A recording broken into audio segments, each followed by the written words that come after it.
दोस्तों, हम सभी इंटरनेट का इस्तेमाल करते हैं और यह हमारी जिंदगी का एक अहम हिस्सा बन चुका है। लेकिन क्या हम जानते हैं कि इंटरनेट आखिर काम कैसे करता है? आइए हम आपको इसी बारे में सब कुछ जानकारी देने वाले हैं। अगर मैं अपनी बात करूं तो मैं आपसे सीधे तौर पर कह सकता हूं कि आज के इस दौर में बिना इंटरनेट के अपने जीवन की कामना नहीं कर सकता हूं। मैं इस वीडियो की शुरुआत खुद से ही करता हूं क्योंकि मैं जानता हूं कि आप में से बहुत से लोग मेरी तरह ही जो इंटरनेट के बिना अपने जीवन की कामना करने से भी डरते हैं। हम कई बार ऐसी किसी न किसी परिस्थिति में ज़रूर पड़े होंगे जब हमें बिना इंटरनेट के अपने दिन को गुजारना पड़ा होगा। लेकिन या तो आप या मैं ही जानता हूँ कि हमने उस दिन को कैसे बिताया होगा। उस समय या उस परिस्थिति में हम केवल इसी बारे में प्रार्थना कर रहे होते हैं कि ऐसा फिर से कभी भी ना हो। हम अपने इंटरनेट को सुचारू रूप से चलाने के लिए ज़्यादा पैसे खर्च करने को भी तैयार हो जाते हैं। क्यों? मैंने सही कहा ना? हालांकि जिस वस्तु के बिना हम एक दिन भी सही प्रकार से नहीं रह सकते हैं, क्या आप जानते हैं कि इसे हम तक पहुंचने में, या ऐसे भी कह सकते हैं कि इसे हम तक पहुंचाने के लिए कितने लोग कितने बड़े पैमाने पर काम करते हैं? क्या आप जानते हैं कि आखिर इंटरनेट कैसे काम करता है और असल में इंटरनेट होता क्या है? क्या हमने कभी इस बारे में कभी सोचा है? शायद ही होगा। हालांकि जिन लोगों ने इस बारे में कभी नहीं सोचा है और कैसे काम करता है, तो आइए शुरू करते हैं और जानते हैं कि आखिर ये सब होता कैसे है। इंटरनेट क्या है? इंटरनेट एक ग्लोबल कनेक्टेड नेटवर्क है जो TCP/IP का इस्तेमाल करके डाटा को कई मीडिया माध्यमों से ट्रांसमिट करता है। इसके अलावा इंटरनेट ग्लोबल एक्सचेंज का एक नेटवर्क है जिसमें प्राइवेट, पब्लिक, बिजनेस, एकेडमिक और सरकारी नेटवर्क पर आधारित है। यह सभी गाइडेड, वायरलेस और फाइबर ऑप्टिक तकनीक से एक दूसरे से कनेक्टेड होते हैं। इस तरह से आप आसान शब्दों में जान सकते हैं कि आखिर इंटरनेट क्या होता है।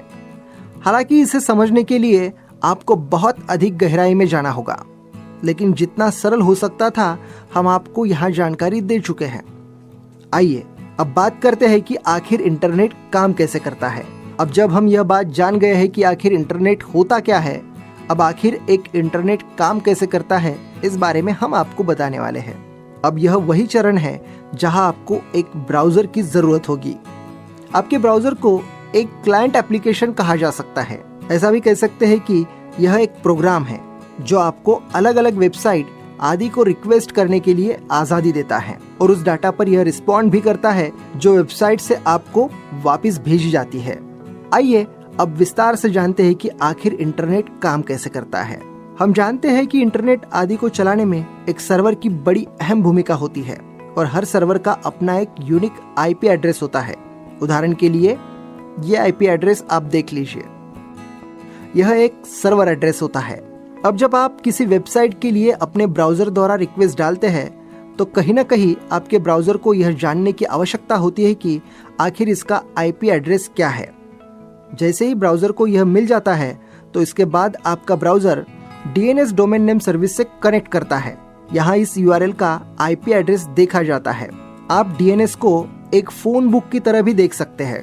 जैसे ही ब्राउज़र द्वारा इस IP एड्रेस को रिट्रीव कर लिया जाता है तो आपका ब्राउज़र सर्वर से एक सॉकेट कनेक्शन की मदद से संपर्क करने का प्रयास करता है।